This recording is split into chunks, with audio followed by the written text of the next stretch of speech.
Programa Contraponto.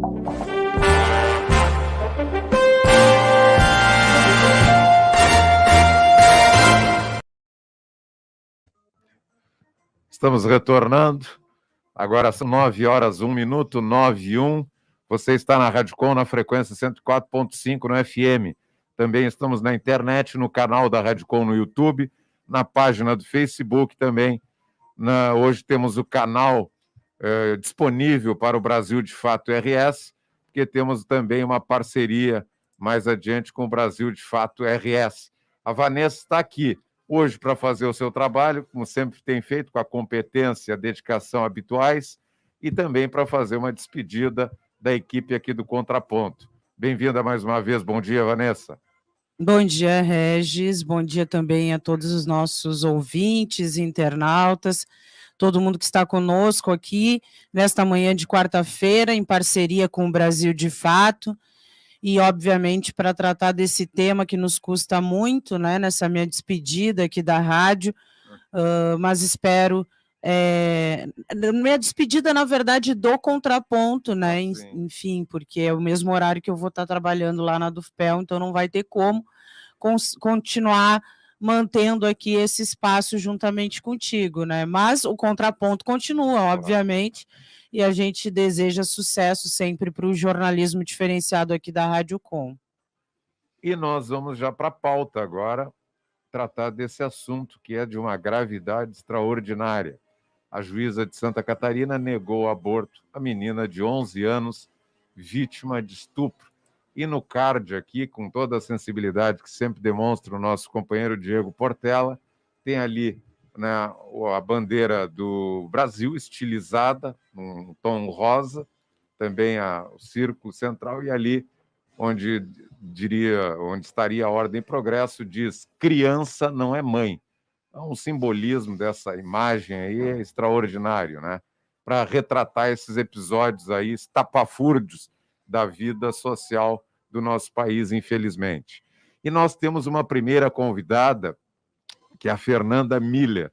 Ela é defensora pública da 10ª, né, Defensoria Pública de Pelotas, que tem como atribuições a 2ª Vara de Família e a 2ª Vara Civil aqui da cidade. E ela é diretora da Defensoria Pública Estadual aqui na nossa cidade, Pelotas. E vai conversar com a gente a respeito dessa situação e, particularmente, de uma situação que ela profissionalmente enfrentou na sua atividade da Defensoria. Fernanda, muito bem-vinda à Rádio Com, a nossa transmissão. Prazer em te ouvir aqui, talvez pela primeira vez. Bom dia, Fernanda. Bom dia, Regis. Bom dia, Vanessa. Não sei se me escutam bem. Sim. Muito bem, ótimo som. Prazer estar aqui com vocês pela primeira vez.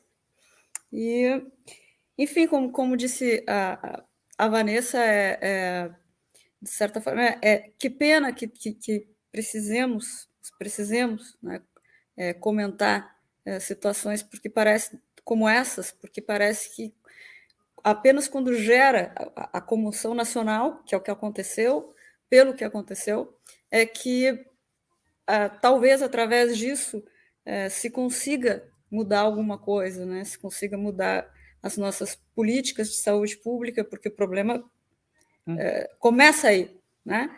Na falta da rede de proteção do que não deveria ter acontecido, de como poderia e como deveria ter sido tratada, principalmente quando se fala de uma criança, ou dos direitos de uma mulher, dos direitos da mulher já estaria tudo errado, do ponto de vista. Imagina quando se fala de uma menor, né? Assim como a gente ouviu, todos que ouviram aquele áudio, aquela audiência, que foi uma tortura, na verdade, né? A menina foi torturada pelo seu abusador uma primeira vez e ela continua sendo torturada pelo sistema de justiça, né? E a nossa sociedade sofre esse retrocesso porque as nossas políticas de gestão pública não estão retrocedendo, né? E assim como nós ouvimos chocados aquele áudio, em parte do vídeo, assim como tem o tema é a criança não é mãe, o abusador também não é pai, né? O torturador não é pai. Ele não é pai do bebê, né? Ele é o abusador, ele é o torturador, né? Mas, infelizmente, porque nesse momento, pontualmente, ela não foi protegida, essa criança, até agora.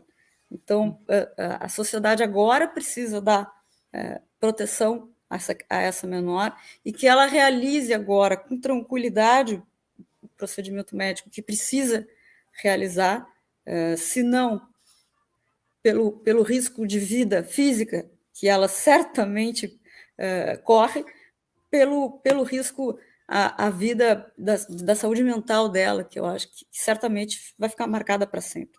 Porque ninguém gosta de passar por isso, ela nem compreende o que está acontecendo com ela nem compreendeu nada, ela não tem nem capacidade cognitiva de entender o que estava acontecendo com ela. E certamente, mesmo se tratando de uma mulher adulta, ninguém quer abortar, ainda que seja legalmente, né? Todos vão ficar com essa marca, toda mulher vai ficar com a marca, né? Apesar de ter todo o direito de ter toda a liberdade, deveria ter, né? Da liberdade de fazer o que quiser com o seu corpo. Mas, em se tratando ainda mais de uma criança, né? Nesse momento, ela precisa de proteção e que consiga realizar o que eu ouvi ontem uma antropóloga falando, o que menos ela precisa agora é de pessoas e pessoas e pessoas na porta que descubram onde, por exemplo, o hospital onde ela está, por exemplo, e que ela ainda continue sendo revitimizada. Isso aqui nós temos que ter esse cuidado quando a gente fala de uma vítima menor de idade. Ela não pode continuar sendo revitimizada pela sociedade, até que ela consiga... a marca já ficou, né? Já está nessa menina. O trauma, né? O trauma fica para a vida toda, esse trauma repercute na vida escolar dela, na vida pessoal dela, né? Na maneira como ela vai suportar ou não os relacionamentos futuros dela, né? Foi uma preocupação quando o Regis se referiu a um dos casos que nós comentávamos, que eu acho que é esse que tu te referes. Essa era uma grande preocupação que eu tinha antes. Primeiro que eu trabalhei com toda uma rede de apoio, né? Naquela ocasião, tanto da Delegacia da Infância e Juventude, Delegacia da Mulher, o NACA, Núcleo de Assistência à Criança, e o próprio hospital. Todos colaboramos para que a coisa acontecesse. Pois não. Só uma questão para contextualizar. Sim. É que a Fernanda já está referindo um episódio aqui de Pelotas. Exato. Então, são 2 episódios. O que aconteceu agora, recentemente, em Santa Catarina, envolvendo uma menina que, quando foi abusada, tinha 10 anos, agora já a gestação com 11, e uma juíza lá de Santa Catarina, ela terminou não autorizando o aborto, que é legal, nessa circunstância. E agora a Fernanda Miller, que é diretora da Defensoria aqui em Pelotas, ela já está relatando um caso que houve aqui em Pelotas e na zona rural de Pelotas. Então, são 2 casos. Esse atual e uma experiência tua própria, na tua atividade profissional, que tu experimentaste alguns anos atrás e que foi aqui em Pelotas, semelhante e até mais grave do que esse de Santa Catarina, Fernando. E, Fernanda, outra coisa que eu acho que é bem importante, né, para reforçar essa questão toda, esse debate, é dizer que esse caso de Santa Catarina, obviamente, não é um caso isolado, e, na verdade, acredito que ele, de fato, repercutiu, ganhou força, e esse debate, né, se alimentou por conta do papel ali da mídia e do coletivo ali do Portal Catarinas, que conseguiu noticiar, né, e denunciar, de certa forma, o que estava ocorrendo, mas isso não é um caso isolado, né, tanto que a Fernanda tem este outro exemplo, né, bem próximo aqui nosso, e que até agora a gente nem sabia que tinha acontecido, por exemplo, né? Então, Fernanda, vou deixar tu contar essa É história. que parte desse não saber é justamente no sentido de se proteger a criança, o menor, para que ela já vai ficar, já é tão marcada, toda criança que sofre um tipo de abuso, e é essa preocupação que nós temos em não expô-la, em preservá-la. Então, muitas vezes, por isso, nós não conseguimos debater, e não queremos, até, de certa forma, debater esse tipo de assunto, para a proteção, pelo menos antes que ela consiga, né, o procedimento. O fato a que me refiro era o caso de uma menina que, na época, evidentemente menor de idade, eu nem sei dizer para vocês com que idade os abusos começaram, obviamente dentro de casa, né? Era o companheiro da mãe, já vinha abusando dela, mais ou menos, eu acho que com a idade desta menina de Santa Catarina. E ela já estava quase completando ali os seus 16, 17 anos na época, quando o NACA me procura, há anos atrás, e o detalhe é que ela não apenas vinha sendo abusada por esse torturador durante anos na vida dela, como ela já tinha 2 filhos dele, 2 filhos pequenos. Ela nem sei dizer para vocês, a primeira gestação dela deve ter sido mais ou menos com a mesma idade dessa menina agora. E quando chegou finalmente na terceira gestação, ela já era uma adolescente, ela já era uma moça, né? E ela revelou. A menina de Santa Catarina, ela não revelou, ela estava ainda numa situação de medo, ela acabou a situação foi revelada em função da descoberta da gestação pela mãe, né? Porque a menina com medo não contava nada ainda. E essa precisou ter 2 filhos com esta pessoa, e ela não falava, muito tímida. Ela dizia que ela tinha um namorado que era da pedreira ao lado da casa dela, uma pedreira vazia, onde não tinha ninguém. Era uma menina que ia do colégio para casa, de casa para o colégio, e ela já estava na terceira gestação. E quando chegou esse momento, ela disse: agora eu não quero. Esse filho eu não quero. E quando isso chegou ao conhecimento, aí ela contou para a mãe. Naquele momento, como a mãe estava servindo de apoio muito forte para ela, porque a mãe sempre dizia que não sabia de nada, que não desconfiava de nada, né? Mas naquele momento nós não podíamos. Ela precisava da mãe, do apoio da mãe. Então nós não tínhamos como sequer questionar naquele momento aquela mãe, em função do que já tinha acontecido. Então ela ia ao NACA, o NACA nos procura, e fizemos o que deveria, talvez, pudesse ter sido feito nesse caso de Santa Catarina. Ao invés de a menina ser presa, porque foi o que aconteceu em Santa Catarina, a menina foi submetida a um cárcere privado, ela foi institucionalizada, foi colocada num abrigo, com a desculpa de que tinha que se afastar, no primeiro momento, tinha que se afastar do abusador dela. Aqui não, no nosso episódio, o abusador é que foi imediatamente preso, né? E a menina permaneceu em casa passou também por vários exames, inclusive psicológicos e psiquiátricos, para que se tivesse condição de dizer, olha, ela tem maturidade nesse momento para tomar essa decisão, né? Ela tinha uma relação, obviamente que comprometida, mas de muito carinho, muito afeto em relação aos filhos anteriores que ela já tinha tido, né? Ela brincava de boneca com essas crianças, né? Praticamente. Mas ela tinha uma relação de afeto com esses 2 filhos já nascidos, mas ela não suportou mais aquela situação. O que iria representar o nascimento desses terceiros filhos se essa gestação não fosse interrompida.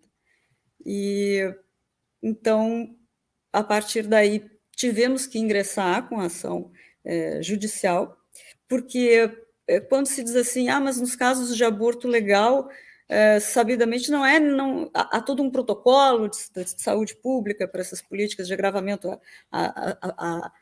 ainda mais a mulheres que são vítimas de abuso, ainda mais menores, né, de idade, não precisa entrar na justiça, não precisaria entrar na justiça, mas no sistema público de saúde, infelizmente, é necessário sim, porque aí nós entramos naquela situação da medicina defensiva, né?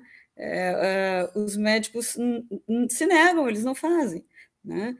O número de hospitais que são hospitais de referência no Brasil, que sabem fazer o procedimento, o médico sabe fazer o procedimento de forma segura, não é correto aquilo que a promotora disse naquele, que também participou daquela sessão de tortura com a menina em Santa Catarina, é um procedimento que não nasce com, não existe nascimento com vida, não está se falando em vida, a única vida ali que tem que ser preservada é a daquela criança, né? Então, aqui, nessa situação que eu presenciei, nós precisávamos demonstrar que essa menina tinha condição, tinha maturidade suficiente de dizer aquilo que ela estava dizendo. Agora, o meu corpo e a minha mente, para mim, eu não quero, porque a questão envolve muito assim, mas ela não corre um risco de vida iminente, né? Porque o corpinho pode suportar a gestação e o parto. Em primeiro lugar, muitas vezes não pode, no caso de uma menina de 10 anos, não pode, né? Ela não tem corpo para isso, né? Porque ela é criança, ela não é mãe, né? E depois existe o risco à saúde mental, né? Que já fica comprometida para o resto da vida pelo que acontece, pelas torturas, pelo abuso. E precisávamos demonstrar que se ela fosse a gestação forçada, manter, sob o ponto de vista nosso, que defendemos as vítimas, manter uma criança, impor a uma criança a gestação também é uma forma de tortura. Então, ela é torturada quando é abusada, ela é torturada quando lhe é imposta uma gestação, né? E aí, então, entra todo o nosso sistema público de saúde e o nosso sistema de justiça também, né? Quando acontecem situações, aqui não foi o caso, evidentemente, no meu não foi o caso, em que o direito é negado, né? Então, é uma série de situações de desproteção e de torturas, né? Aqui essas crianças seguem sendo vítimas, né? Aqui nós tínhamos uma preocupação grande, como eu tinha falado para vocês, de que até que ela realizasse o procedimento, permanecesse a situação em sigilo, porque assim como eu ouvi dessa antropóloga dizendo ontem, o que menos essa menina precisa agora, no momento, é de gente na porta do hospital. Eu lembro de ter ligado ao cartório da vara onde o processo corria, de conversar com a delegada, de conversar com o hospital que ia realizar o procedimento, para que se tivesse cuidado também, proteção também em relação a isso. Olha, cuidem, a imprensa já está sabendo, pode ter gente, e eles então tiveram a delicadeza, inclusive, de colocá-la para submetê-la ao procedimento, porque é medicamentoso, então pode demorar algum tempo, né? Ela ficou com um quarto particular, privado, afastado, né? Inclusive de outros setores, outros corredores que pudessem, de repente, a menina está aqui está acontecendo. Tudo isso tem que ser pensado. Então, por isso que quando acontecem essas situações, é necessário uma rede de cooperação, né? Que passa desde de uma política de saúde governamental, né? Que ensine mais. Claro, no caso de abuso é difícil, mas como se prevenir, como conseguir ter o direito de escolha, eu me refiro a isso. Né, de saber, de ter uma política educacional que ensine, bom, eu vou ter um filho se eu quiser, se eu não quiser, eu sei como usar métodos contraceptivos, e se eu não tenho dinheiro para comprá-los, o governo vai me disponibilizar, né? Eu não vou precisar recorrer a procedimentos que podem colocar a minha vida em risco, né, que é o que acaba acontecendo muitas vezes, porque a gente sabe que isso acontece em todos os lugares, em todas as camadas, não é bem assim. Né? Nós, da Defensoria Pública, que atendemos as pessoas vulneráveis, e eu não estou falando só do ponto de vista financeiro, elas são vulneráveis, são hipossuficientes em todos os aspectos, né? Socialmente, economicamente, cognitivamente. Então, elas não têm acesso nem ao conhecimento, né? Elas muitas vezes nem sabem que estão sendo abusadas pelo fato de não terem o acesso a evitar situações, a não ser que não estão sendo protegidas, né? E então por isso que para se realizar, para se conseguir proteger, uma defensora sozinha não consegue, um juiz sozinho não consegue. Essa criança, por exemplo, de Santa Catarina, nem poderia ter sido ouvida por uma juíza e por uma promotora, ela tinha que ter sido ouvida por psicólogos, psiquiatras, como nós fizemos aqui, né? Nós pedimos. Eu jamais conversei com a menina. O juiz que deu a liminar jamais conversou com a menina.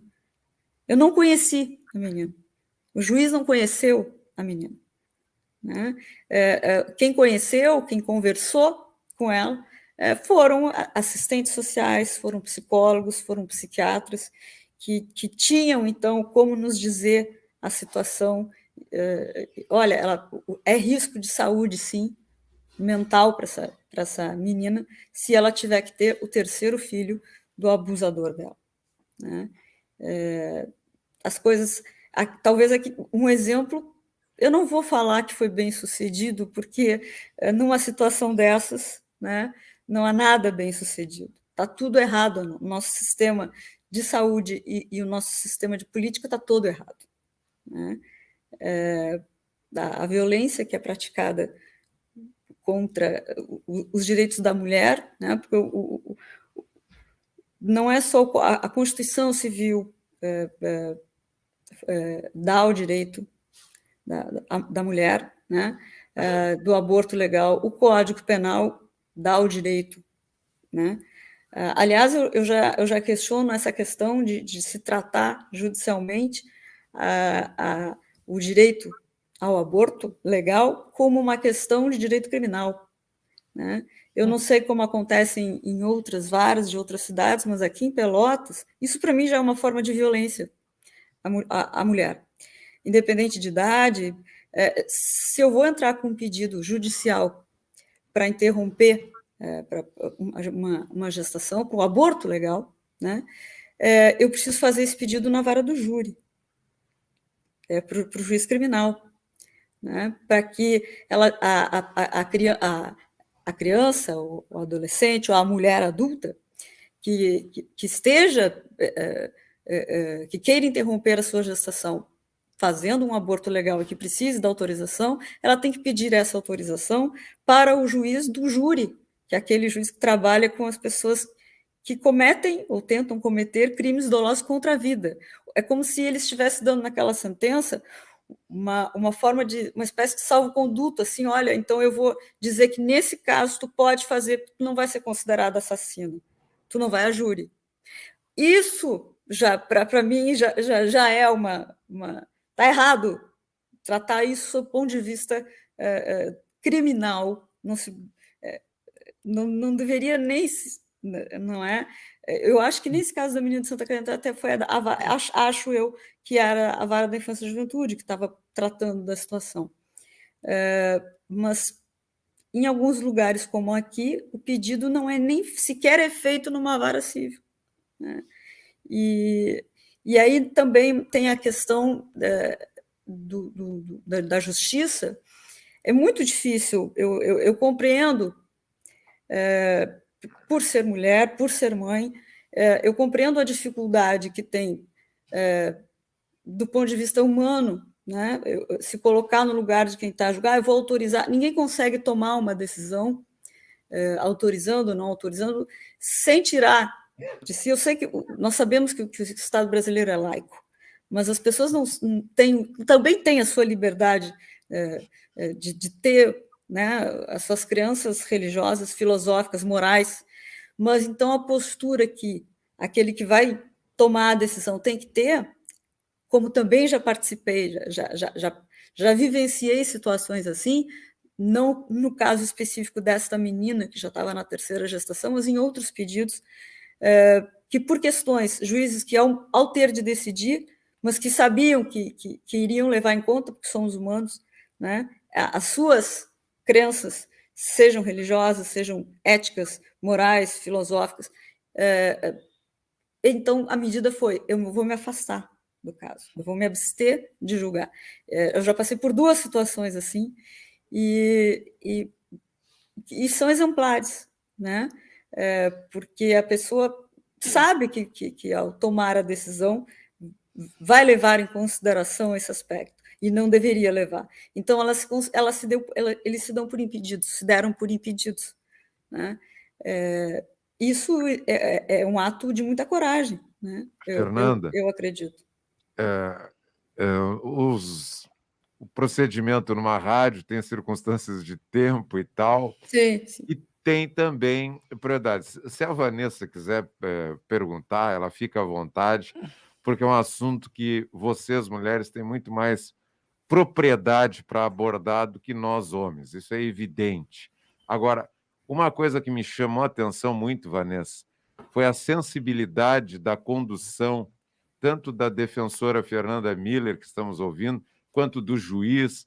Eu imagino que o MP, não sei se era um promotor ou uma promotora. Era um promotor também não viu a criança, também não viu, deu parecer favorável, nesse caso da menor aqui. Sim. Da mesma forma, porque nós somos profissionais de uma área, uma situação dessas exige profissionais que juntos trabalhem, né? Sim, mas o que eu quero dizer, que para mim é uma questão assim central dessa situação, principalmente a realidade brasileira, que é permeada por uma religiosidade, e eu que não tenho orientação religiosa, acho que as pessoas têm todo o direito de ter as suas orientações religiosas. Eu não tenho. Mas eu acho que um padre, um reverendo, um religioso, não deveria se envolver com essas questões tanto quanto a defensora Fernanda Miller, quanto o juiz, quanto o promotor, quanto a delegada. Assim como eles tiveram a profunda sensibilidade de se afastar, de não ter contato e deixar por conta de assistentes sociais, de psicólogos, pessoas que poderiam preparar essa criança para uma situação que jamais ela deveria experimentar. Agora, por que um padre, um reverendo, qualquer que seja o religioso, tem que interferir nisso? Para mim, eu acho que essa questão é fundamental no Brasil e aqui em Pelotas em particular, Vanessa. Esses casos, né, Regis, eles demonstram o quanto a gente está falhando enquanto sociedade, né? Porque, de fato, eu concordo plenamente contigo e digo mais, infelizmente, pelo que a gente observa, são justamente essas instituições ou estes representantes, na maioria das vezes homens, que se colocam contra uma política de proteção e saúde das mulheres, se colocam contra a educação nas escolas para tratar desses temas, que é onde a gente sabe que, na maioria das vezes, eles são trazidos à tona, porque, como bem a Fernanda falou,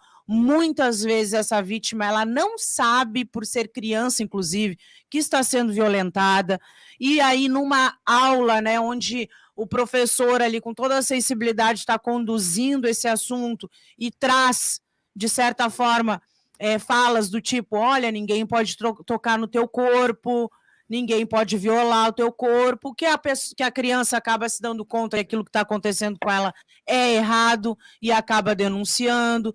Então, essas pessoas, esse conservadorismo que faz parte da nossa sociedade, infelizmente, e que vem sido alimentado fortemente nesse último período, né, por todos esses retrocessos que a gente ainda está assistindo acontecer, né? Nós, na verdade, hoje deveríamos estar aqui debatendo um avanço nesse sentido, né? Na verdade, não somente as mulheres que sofrem violência sexual, né, deveriam ter direito ao aborto. Muitas muitos países já avançaram nessa discussão, né? Desculpa, Vanessa, te interrompemos. O que me choca é que, eu costumo dizer isso, esse retrocesso é tamanho.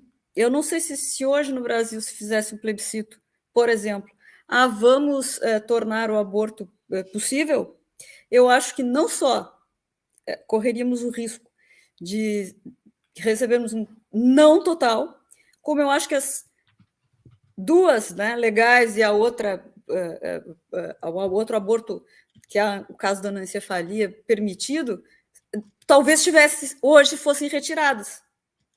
As permissões legais, as 3 permissões legais que hoje temos, né?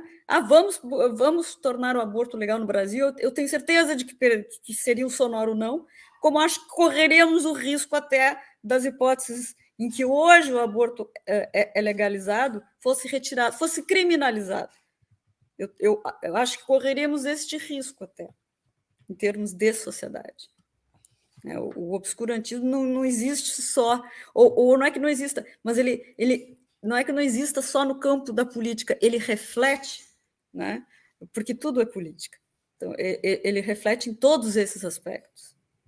Sim, e essa discussão, Fernanda, a gente também não pode deixar de falar do quanto esse debate ele é hipócrita, né, também, porque Muito. justamente essas pessoas que se colocam contra o aborto e a favor da vida, né, porque esse é o discurso, que vem mais vida, elas veem mais vida no feto do que no marginal. Exatamente, numa pessoa que...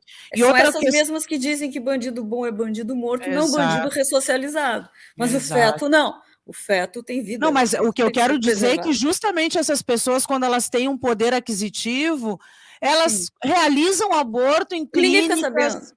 Ninguém fica sabendo, pagam R$7.000 e realizam um aborto ali de forma segura, com médicos, né, em clínicas porque clandestinas. O procedimento ele é seguro, ele não gera... O dano já está feito. A vida, quando uma mulher é abusada, ela não vai esquecer aquilo nunca, ela vai buscar maneiras de sobreviver, né, com a história da vida dela, né? Ninguém faz isso porque quer. A mulher, muito menos a criança, é uma assassina, né, que precisa de uma autorização para assassinar alguém. A hipocrisia é tamanha porque nós vivemos num país onde existe algo que se chama legítima defesa da vida e legítima defesa do patrimônio. Então, eu tenho autorização e ninguém faz maiores comentários a respeito disso. Para matar alguém que invadiu a minha casa tentando roubar um bem material meu. Aí eu posso matar essa pessoa, né? Mas eu não posso escolher o que eu quero com o meu corpo, decidir, eu não tenho liberdade, porque aí eu posso ser considerada um assassino. Exato. Então já tem esse estigma, né, esse peso enorme, né, diante da vida das mulheres, e desconstruir isso dentro dessa nossa sociedade tão conservadora é extremamente difícil, e da forma como as coisas estão sendo, né, conduzidas na nossa sociedade nesse último período, isso tem se tornado ainda pior, né? Então a gente não consegue avançar no debate, porque como a Fernanda bem falou, em uma parte ali que ela trouxe essa questão, nenhuma mulher quer passar por essa situação, mesmo que não seja violentada. Nós estamos falando de uma situação em que uma mulher está desempregada e acaba ficando, né, grávida de alguém que não é nem seu companheiro, ou que simplesmente não deseja ter um filho naquele momento da sua vida. Mesmo assim, essa decisão é extremamente difícil e dolorosa, né? Então, assim, eles tratam essa questão como se, não, então agora se a gente liberasse o aborto, as mulheres iam sair enlouquecidamente fazendo aborto como se fosse uma coisa muito simples e que não fosse tão difícil, né? Porque é uma questão muito dolorosa emocionalmente. Just filosoficamente, se ela tiver que cumprir uma pena, vamos dizer assim, isso já acontece naturalmente, porque ninguém quer passar por isso, ninguém queria ter de tomar essa decisão. Acontece ou porque se é vítima de um abuso, ou porque se não teve uma política, como tu bem disseste, educacional, que onde, não só em casa, mas nas escolas, esse assunto fosse tratado, onde ela, na rede pública de saúde, pudesse receber um tratamento para evitar as gestações, né? E veja que nós não estamos nem falando de casos de abuso sexual, né? Estamos falando de liberdade, o corpo é meu, né? E é da minha vida, é o respeito à minha vida que tem que ser protegido, né? E outra questão que é extremamente importante de se dizer, que mesmo querendo prevenir uma gestação, mesmo com algum tipo de método, muitas vezes esses métodos falham, porque nenhum deles, é importante dizer isso, é 100% seguro, e isso é algo que muita gente utiliza no discurso. Ah, mas não se cuidou porque não quis. Não, muitas vezes a mulher se cuidou, utilizou um método e mesmo assim esse método falhou.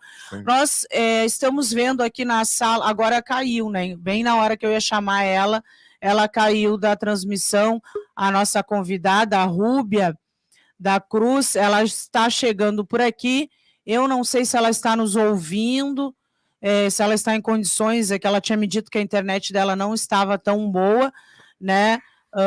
Mas se ela tiver, a gente pede que ela ligue a câmera, né, do aparelho, para a gente ter certeza que ela está em condições de conversar conosco aqui na live também.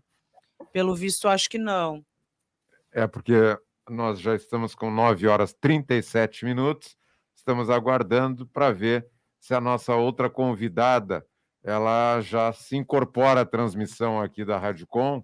Enquanto isso, a gente pode fazer uma referência aos comentários que já estão aqui na nossa transmissão.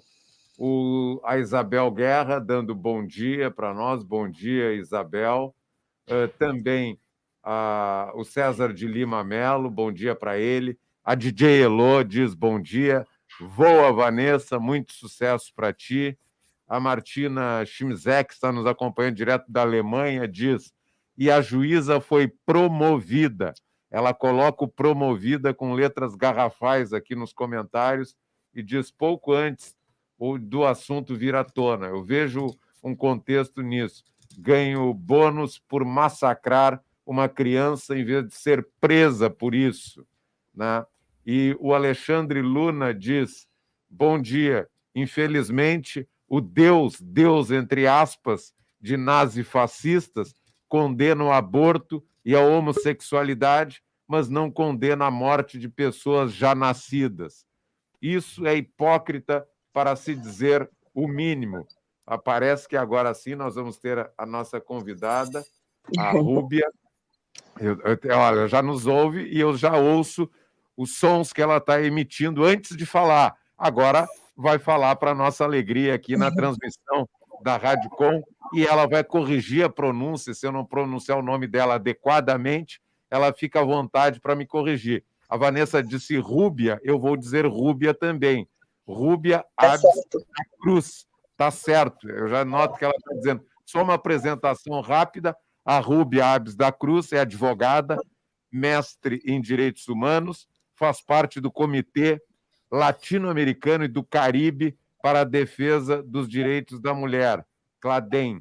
E está aqui a nosso convite, e ela foi convidada para as 9h30, e já estávamos com a defensora, a diretora da Defensoria Pública Estadual aqui em Pelotas e região, a Fernanda Miller. E agora a Rúbia chega. Prazer em vê-la e ouvi-la aqui na Rádio Com, Rúbia, apesar do tema ser um tema muito triste. Bom dia. Bom dia, eu peço desculpas antecipadas aqui, porque em relação à conexão, que ele é sempre excelente aqui, né, porque eu trabalho sempre, quem é advogado sabe que a gente atualmente só trabalha com a internet, mas eu tenho uma conexão compartilhada e meus vizinhos viajaram e não tem, e não tem ninguém ali para reiniciar o modem, e aí eu estou aqui numa janela, pegando a conexão do outro vizinho. Então, eu peço desculpas para vocês, qualquer instabilidade, tá? Mas, enfim, né, falando do tema, realmente é uma situação muito triste, né? Inicialmente triste e, ao mesmo tempo, de indignar, né? A gente fica indignada com o que pode acontecer dentro das salas do judiciário. que é advogado sabe, defensora também, dos desrespeitos que acontecem, né, que pode acontecer. Eu enfrento isso muitas vezes também por ter uma postura de advogada feminista, e a gente sabe que isso já tem rótulos, já tem estereótipos. Então, muitas vezes não é nem exatamente de juiz ou juíza ou do Ministério Público, mas do advogado oponente. Então, tem essas questões todas que a gente percebe, acontece, e talvez seja pelo que a defensora estava dizendo, porque feminista já tem um rótulo de ser a favor do aborto.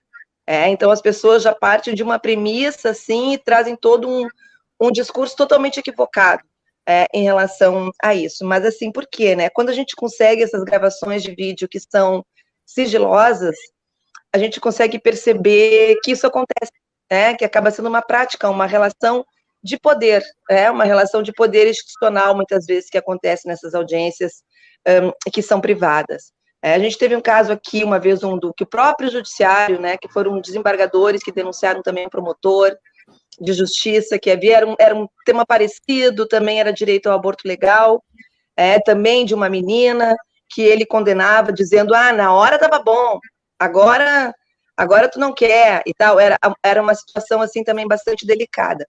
Agora, ter negado... Não, assim, eu não entendo isso, se foi uma desculpa do judiciário ou se realmente está dizendo, ela tem razão, mas vamos tirar desse caso, né? Porque a decisão posterior que teve também manteve a questão de continuar assistindo a gestação. Ontem se ingressou com habeas corpus, um grupo ingressou com habeas corpus tentando essa possibilidade de que não seja assistida, que ela tenha o direito imediatamente. Então, até as equipes de saúde acabam ficando resistentes pelo receio de retaliações, de criminalização. Eu vi, inclusive, que a mãe está sendo criminalizada porque não percebeu que a filha estava grávida antes. E, bom, cada situação absurda, mas o que eu queria trazer nesse caso, em especial, é que a gente sabe que o judiciário, muitas vezes, nega o direito ao aborto legal, que não precisaria nem chegar no judiciário, para começar. É algo que, no âmbito da saúde, já poderia estar acontecendo. Existe todo um protocolo, que, inclusive, agora tem um outro problema, um novo manual do Ministério da Saúde modificando tudo de uma forma conservadora nesse governo, de uma forma retrógrada. Então, são muitos absurdos que a gente tem enfrentado. Mas o maior absurdo nesse caso é uma nova tese que essa juíza, talvez por isso ela tenha sido promovida, é um absurdo, que é da interrupção da gestação assistida, ou interrupção da gravidez assistida. O que ela desejava? Que a menina permanecesse mais tempo nessa gravidez, independentemente do sofrimento da menina, que tem dificuldade para respirar, inclusive, já foi em emergência mais de uma vez, por conta, claro, do tamanho do feto dentro de uma criança. Eu só imagino a hora do parto. Imagina, comprime os órgãos. De tortura. Exatamente, existe dificuldade, inclusive, circulatória, em uma série de razões, quer dizer, até pelo direito à saúde, a vida dessa menina já deveria ter sido feito. Mas a juíza, então, queria essa tese, fazendo com que a menina permanecesse mais tempo grávida, para depois fazer a interrupção e esse feto nascer com viabilidade de vida, e chama de pai, para ser adotado, chama de pai, quem manteve a relação com essa criança de 10 anos, tinha 10 anos, E o pior de tudo foi mantê-la abrigada, ou seja, foi uma forma de cárcere, foi uma forma de aprisionamento, para que ela não encontrasse, por exemplo, como outras vezes da menina do Espírito Santo, que um grupo, enfim, da área da saúde, de feministas, conseguiram que a menina realizasse o aborto legal, porque, assim, é importante que se diga que o procedimento é legal, um aborto legalizado, independentemente do período gestacional. E, assim, quando é criança, não tem esse prazo, que em geral é até 20 ou 22 semanas, pelo direito da proporcionalidade, que se fala dentro do direito, mas que nesse caso é uma criança que tem risco de vida, mantendo cada vez mais. Vários médicos já se manifestaram no sentido de que cada dia é um risco maior para essa menina, porque o feto vai se desenvolvendo e existe um risco. Então, o parto é muito mais arriscado do que o aborto legal, nesse momento, nessas circunstâncias. Desculpa, eu comecei a falar e não parei mais. Não, mas é que são tantas questões que envolvem esse assunto, né? E todas elas são extremamente problemáticas. Algumas a gente já tratou aqui com a Fernanda, né? Nesse início de entrevista. Agora estamos aqui recebendo a Rúbia. Enfim, eu acho que a Rúbia já trouxe um pouco sobre as violações, né, que ocorreram em detrimento desse caso, né, em específico. Mas, como eu tinha dito para a própria Fernanda, né, nesse início, isso não é um caso isolado. Esse é um problema seríssimo que nós enfrentamos aqui no nosso país, um problema de saúde pública, né, que envolve a vida das mulheres, e a vida das mulheres não é considerada, porque quem defende, né, muitas vezes, que não se faça um aborto, está dizendo que é a favor da vida. Mas e a vida das mulheres? Quantas mulheres perdem a vida por conta dos abortos inseguros aí, né? Se utilizando de práticas que muitas vezes que elas encontram, né, naquele momento até de desespero, né, por conta daquela gestação, e as mulheres morrem todos os dias no nosso país por conta disso, né? Fora as que são violentadas, enfim, eu estou tratando como se fosse uma questão de, não, a mulher ficou grávida e quer realizar o aborto por questões que não me interessam, porque é a vida dela, não é a minha, né? Se eu sou contra o aborto, eu simplesmente vou lá e não faço, né? Mas por que as pessoas têm acham ainda que tem o direito, né, de determinar o que a outra pessoa vai fazer em relação à sua vida? Então, são tantas coisas para se tratar nesse tema que eu acho que se a gente passasse aqui toda manhã, a gente não daria conta, né, de falar sobre todo esse assunto. Mas eu queria que a Rúbia falasse um pouco sobre a campanha, né, que o Cladem realiza em relação a isso, né, das Ninas Madres, desculpa, jogar ou parir, porque se trata um pouco sobre isso, mas eu quero que ela fale um pouco sobre esse trabalho, né, de proteção à vida das mulheres, que o que a gente vê, quem a gente vê, na verdade, realizando são, de fato, coletivos, organizações compostas por mulheres, né, que fazem esse debate, porque se depender do judiciário, ou do nosso governo, ou da nossa sociedade em si, a gente não vê essa proteção acontecendo, e muito menos o avanço desse debate, né? É fato. Nós temos, claro, algumas pessoas chaves no judiciário, na defensoria, né, no Ministério Público, mas são muito poucos, né? São poucos. Então, não existe uma preocupação institucional, né, que isso seria o ideal. Mas a campanha, que nós já estamos nessa campanha já faz uns 5 anos, mais ou menos, foi porque muitas feministas colocam que existe uma dívida histórica nossa com as meninas, né? E eu fico pensando que a gente sempre coloca a dívida nas nossas costas, porque, na verdade, quem estupra são os homens, né? Mas, enfim, que nós... claro, o próprio feminismo, ele surgiu também de uma camada social, né? De mulheres brancas, mais escolarizadas, e ele foi se ampliando, né? Então, agora nós temos a luta de mulheres negras, de trabalhadoras domésticas, de indígenas, né? Então, tudo tem se ampliado muito. E nesse campo dos direitos sexuais e direitos reprodutivos, existe uma coesão, né, no Brasil muito grande. Nós temos projetos vinculados nacionalmente, né, projetos onde umas têm uma atuação mais na linha de frente, no campo, na base, com as mulheres das comunidades, né, tem outras que têm um trabalho mais no campo legal, né, jurídico, enfim, nós fazemos um trabalho todo articulado justamente para que o aborto possa ser legalizado no Brasil.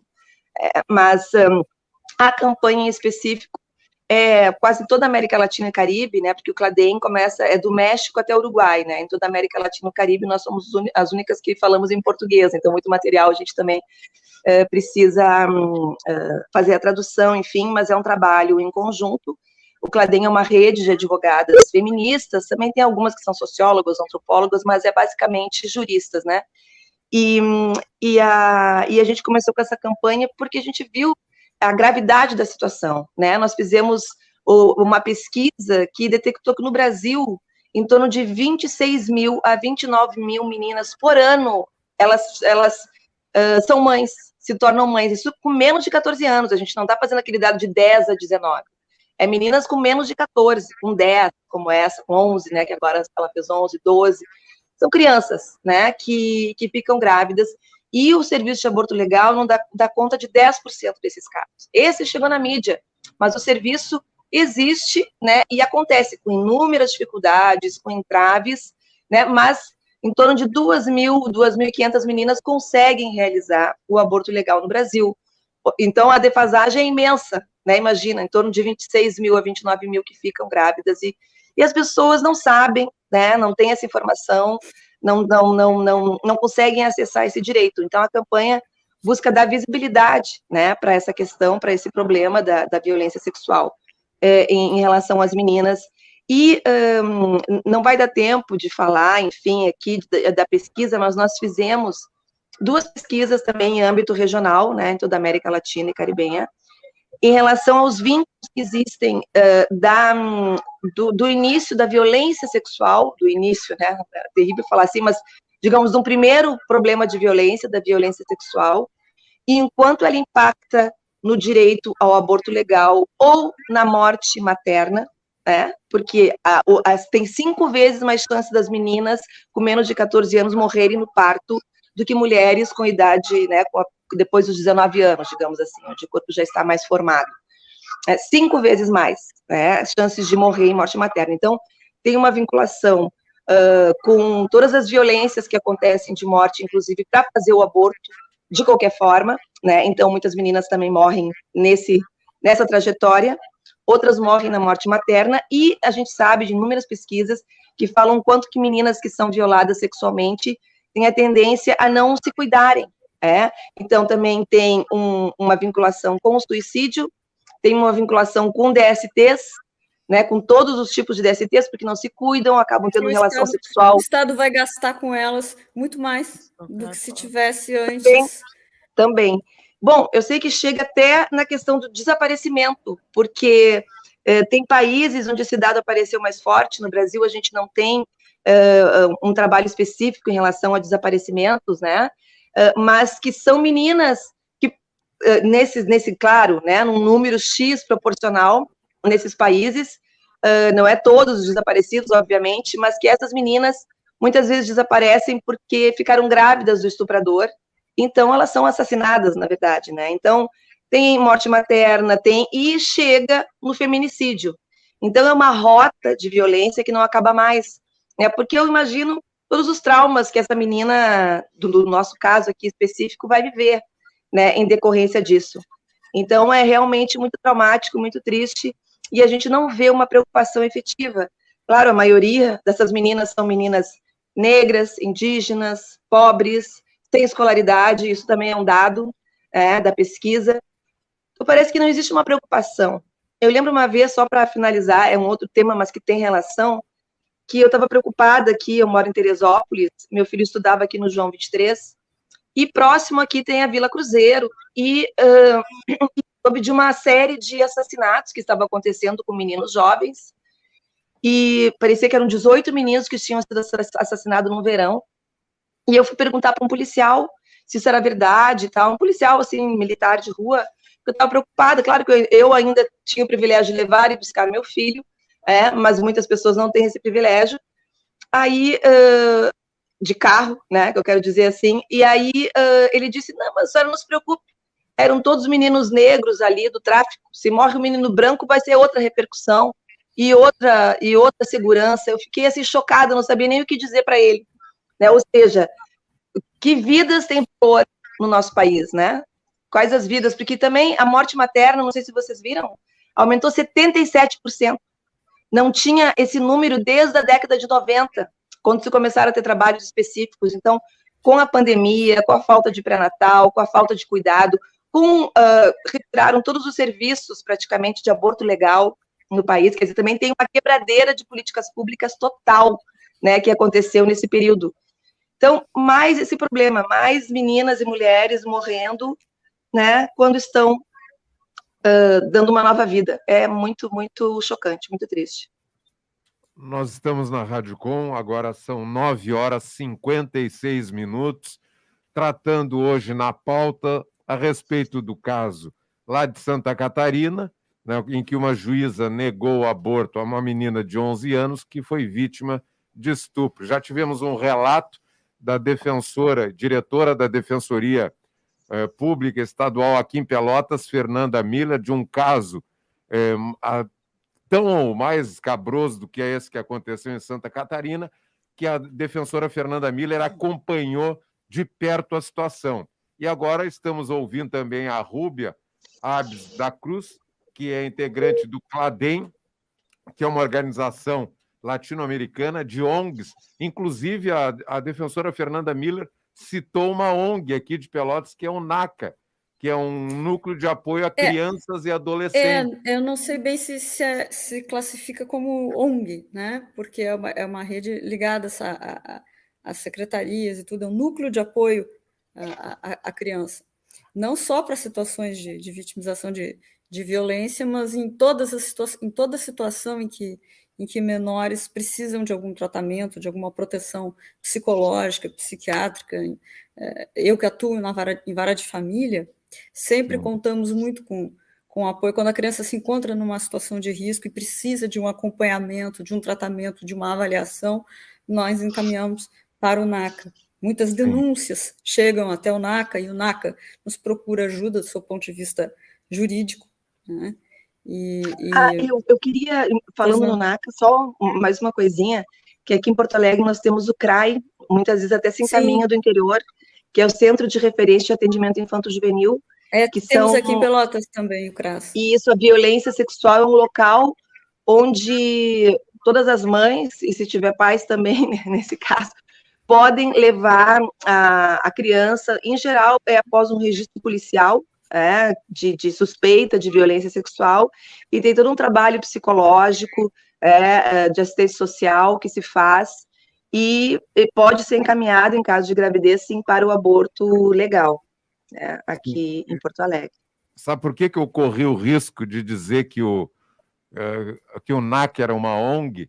Porque eu me lembro de ter feito entrevistas com integrantes do NACA quando ele estava surgindo.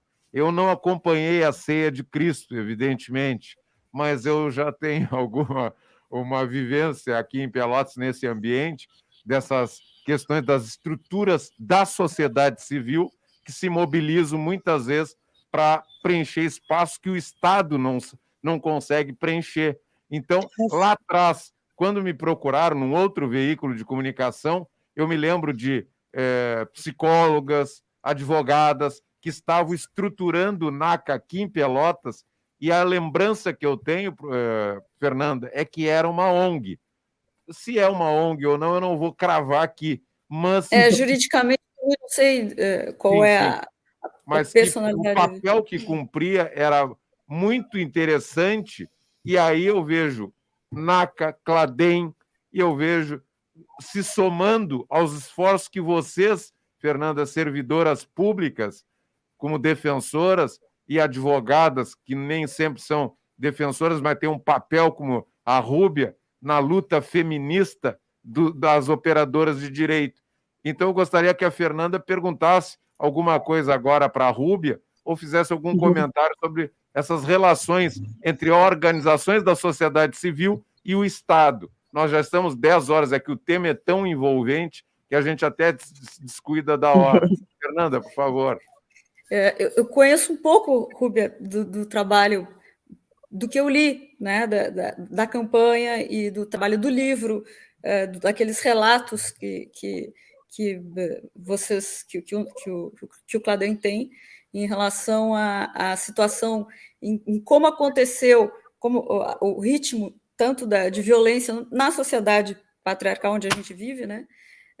Como o ritmo aumentou da violência doméstica, dos abusos, e de como se tornou, dentro de um cenário de pandemia, onde é até mais fácil se justificar a falta, né, do Estado para dar o apoio, para fazer o que tem que ser feito, né?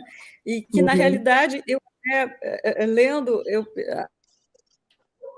as narrativas ali, a gente se identifica muito, porque muitos daqueles relatos que estão ali eu não lembro o nome do livro que traça, eu lembro da história da menina indígena que passou por um abuso também menor de idade, e tudo dentro do contexto da pandemia, mas, na verdade, a gente sabe que, muito antes da pandemia, as políticas públicas, os protocolos do Ministério da Saúde já vêm sendo diminuídos, vêm sendo dificultados para essa proteção, né? Em relação ao aborto legal. O número de hospitais, acho que já havia referido isso, o número de hospitais de referência no sistema de saúde público que sabem prestar com segurança o procedimento é menor agora, né? E isso tudo é uma questão de política, né? E quando, para mudarmos essa situação, não se muda sozinho, né? Em cada caso. Se precisa contar com essa rede de apoio, né? Do setor da sociedade civil, da promotoria de justiça, dos núcleos de apoio à criança e adolescente, da defensoria pública ou até de grupos como o teu, né? Mas enquanto precisar para que isso se consiga, vamos continuar fazendo, né? Mas o porquê disso ter de ser necessário, né? Isso aqui que nos deixa... Mas estamos aqui, continuaríamos aqui fazendo isso, né?